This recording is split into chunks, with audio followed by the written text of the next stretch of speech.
Guys, let's move over to the Soilers category, and we're gonna round table this just so that the episode. Oh, I don't get my Oh, last you're right. spoiler, My bad. Mitch. My bad. I'm jumping Yeah, ahead. come My on. bad. Trey, I'm floor is champing yours. at the bit Floor is over yours. My here bad. to get this last one in.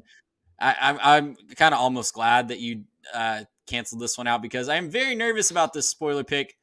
I'm going to stay in the SEC East with you, Mitch, and I'm going with the Kentucky Wildcats. And listen, I know we hyped up Kentucky last year. I know that we were picking them as a dark horse, New Year's Six, and all the accolades, right? We thought Will Levis was the second coming, and we were going to just dance happily into basketball season with an elite football program. Not all of Kentucky. None of that materialized. Right? But this year, I think things could be different. I think a couple reasons. Devin Leary is transferring into Kentucky. That is a huge.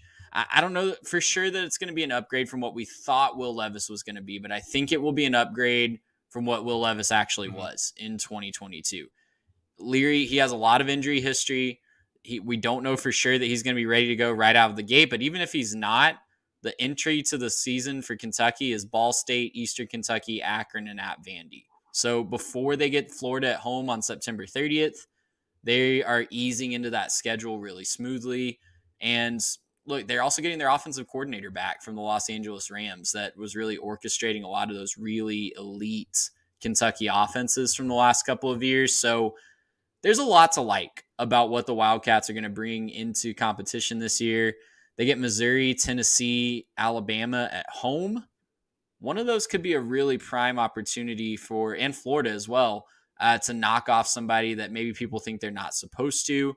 They could send, Tennessee into an absolute tailspin if they were able to knock them off somehow in Lexington. Alabama, we're about to talk about them in the next segment. Who knows what Alabama is going to be? Who knows if their quarterback situation is going to get figured out at any point this year? So lots of big opportunities at home for Kentucky, and they're going to have the quarterback and offensive coordinator to get it done. Puts on Alabama are already in the cards, and apparently we're investing in Kentucky. Listen, if Kentucky's offense can be something, anything, they've got Devin Leary coming in, so you got to feel like they're going to have some sort of boost. Plus, the offensive coordinator, that's certainly going to help. I just... Liam Cohen. That's the name I was looking for. We couldn't remember off the top of my head, but coming back from the Los Angeles Rams. He's built for the college game, right? He's like what Zach Kitley is to Texas Tech and Western Kentucky before that, right? He's the straw that stirs the drink there. I am really nervous that Kentucky's moment in the sun is past.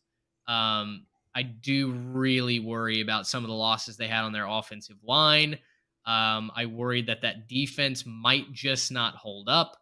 So, we'll see. Could they be kind of a Missouri team where they could spoil somebody's season? Absolutely. No doubt about it. Devin Leary is a talented QB. He's got to stay healthy this year. But a guy that we were talking about as a dark horse Heisman contender last year until he got hurt. So I like the gumption on the pick. For me, I think I feel about it the same way as you feel about my Missouri pick, right? Could end up being an average team that maybe has one upset on their record. It's the middle to bottom of the SEC East. They're all pretty. We're throwing darts.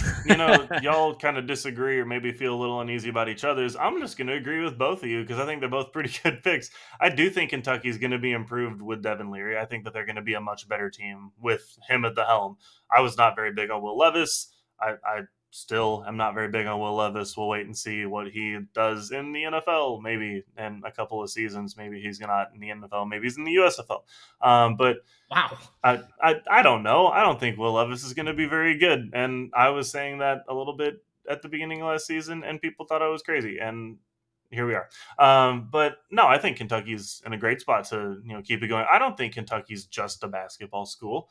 I think Kentucky can play some football. And yeah, I like the pick, Trey. I think it's going to be pretty solid. I think they're going to be in an okay position. Like you said, picking up the offense a little bit. Yeah, they'll jump up and snag somebody. Gracious, how about